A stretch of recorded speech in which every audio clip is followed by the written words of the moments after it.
नमस्कार दोस्तों, स्वागत है आप सभी का हमारे नए YouTube चैनल रेलवे ब्लॉग में। दोस्तों, मैं आपको यह बताने आया हूं कि ओपन कैंडिडेट और सीसीए कैंडिडेट के बीच में क्या अंतर है। आज के इस वीडियो में हम देखेंगे कि एक ओपन कैंडिडेट 70 नंबर लाकर भी बाहर हो जाता है, जबकि सीसीए कैंडिडेट 30-35 नंबर सीबीटी में लाकर भी उसका सिलेक्शन आसानी से हो जाता है। चलिए हम जानते हैं कि आखिर क्या वजह है जिससे सीसीए कैंडिडेट का कम नंबर पर भी सिलेक्शन हो जाता है और ओपन कैंडिडेट का 70 नंबर पर भी सिलेक्शन नहीं हो पाता है। तो चलिए वीडियो को बिना किसी देरी के शुरू करते हैं। अगर आपने अभी तक हमारे चैनल को सब्सक्राइब नहीं किया है तो सब्सक्राइब जरूर कर लें। लाखों छात्र जो ओपन कैटेगरी से आते हैं उनके लिए हर रास्ता बहुत कठिन होता है, क्योंकि वह एक तरह से भीड़ का हिस्सा होते हैं। करोड़ों फार्म भरे जाते हैं और एक एक सीट के लिए कंपटीशन हजारों में होता है। फार्म इतने भरे जाते हैं कि उनके लिए एक सीट पाना बहुत ही मुश्किल होता है। ओपन कैंडिडेट सीबीटी में 75 नंबर लाकर पास भी हो गया तो उसके बाद आता है पीईटी यानी physical test, physical efficiency test. अब उसमें उसको दौड़ना पड़ता है और 35 किलो का वजन भी उठाना पड़ता है। वहां भी बहुत से कैंडिडेट बाहर हो जाते हैं। अब उसके बाद आता है high cut off. Chandigarh, Kolkata, Mumbai जैसे जोन में 70-75 के नीचे तो कोई बात ही नहीं करता। कट ऑफ उससे हाई जाती है, उससे ऊपर ही रहती है, कम तो हो नहीं सकती है। बेचारे ओपन कैंडिडेट दिन रात लाइब्रेरी में बैठे रहते हैं, पढ़ाई करते हैं और रिजल्ट का डर भी बना रहता है, सिलेक्शन होगा या नहीं होगा। उसके बाद बारी आती है सीसीए कैंडिडेट की। बारी आती है कि ओपन कैंडिडेट कौन कौन से हो सकते हैं। ओपन कैंडिडेट के लिए मिनिमम योग्यता हाई स्कूल पास होनी चाहिए।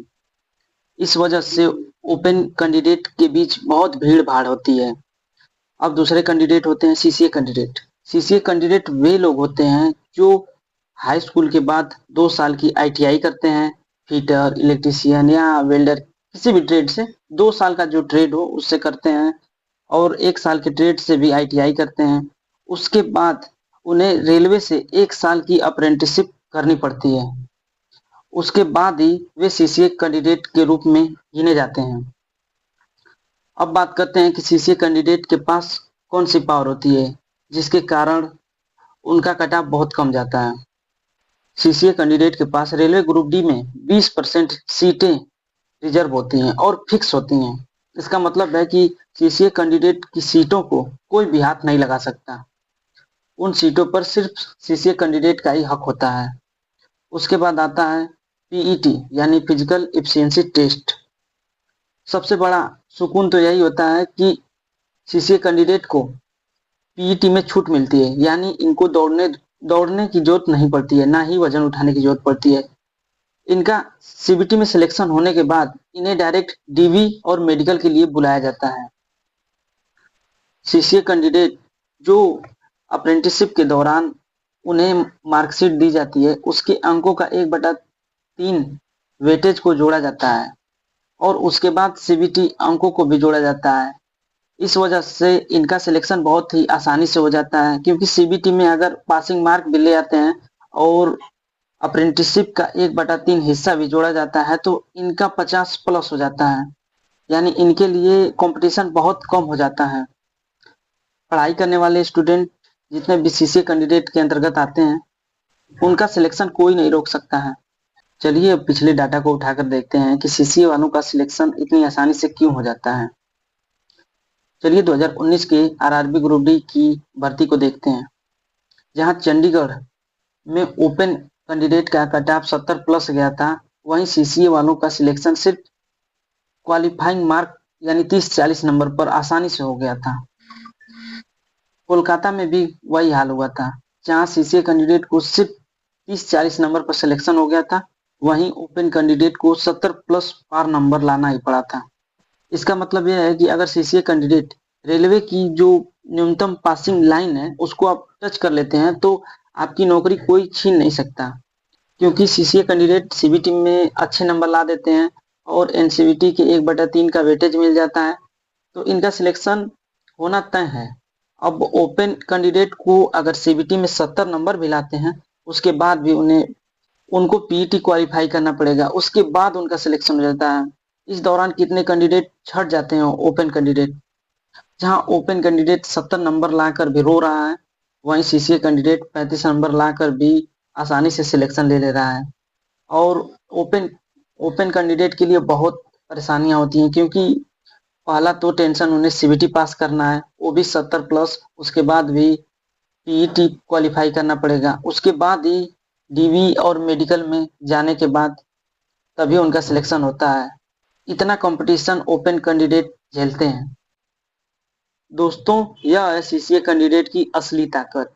तो अपनी ताकत को ना भूलिए। आप सीबीटी में जितना अच्छा स्कोर करेंगे, उतना ही जल्दी आपका सिलेक्शन होता है। आपको ओपन कैंडिडेट से बहुत ही कम मेहनत करनी पड़ती है, क्योंकि ओपन कैंडिडेट वाले 70 नंबर ला कर भी वह रो रहे हैं। और क्योंकि उनको सीबीटी पास करना होता है, उसके बाद फिजिकल पास करना होता है, उसके बाद ही उनका सिलेक्शन होता है। सीसीए कैंडिडेट, एक बात हमेशा याद रखना, आपको यह छूट बिना मेहनत के नहीं मिली है। आपने 1 साल घिस घिस कर मेहनत की है, वर्कशॉप में इंजन के नीचे तेल और ग्रीस लगाकर आपने काम किए हैं। लेकिन एक बात और है दोस्तों, जितने भी सीसीए कैंडिडेट हैं, अगर आप मेहनत नहीं करते हैं और आप यह सोच रहे हैं कि सीसीए कैंडिडेट होने के बावजूद आपका सिलेक्शन आसानी से हो जाए, तो यह भी मुमकिन नहीं है। आपको मेहनत तो करनी पड़ेगी। मेहनत इतनी करनी पड़ेगी कि कम से कम आप रेलवे की पासिंग लाइन को पार कर लें, जिससे आपका सिलेक्शन आसानी से हो जाए। सीसीए कैंडिडेट को सीबीटी में कम से कम 40 नंबर तो लाने ही पड़ेंगे, ताकि उनके एनएससी जो एनसीबीटी सर्टिफिकेट होता है अप्रेंटिस का, उसका 1/3 का वेटेज मिले और आपका सिलेक्शन आसानी से हो जाए।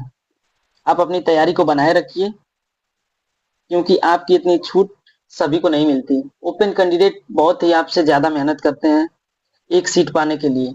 जहां उन लोगों का कंपटीशन एक सीट पर हजारों का होता है, वहीं सीसीए कैंडिडेट का सिलेक्शन पर सीट कंपटीशन 20 का, 22 का या 14 का होता है। तो आपके लिए गर्व की बात है कि आप बहुत भीड़ भाड़ से बचे हुए हैं। सीसीए कैंडिडेट की तैयारी सबसे बड़ी जीत होती है। अगर आपको यह वीडियो अच्छी लगी हो, पसंद आई हो, तो हमारे चैनल रेलवे ब्लॉग्स को सब्सक्राइब जरूर करें और बेल आइकन को दबाना बिल्कुल ना भूलें।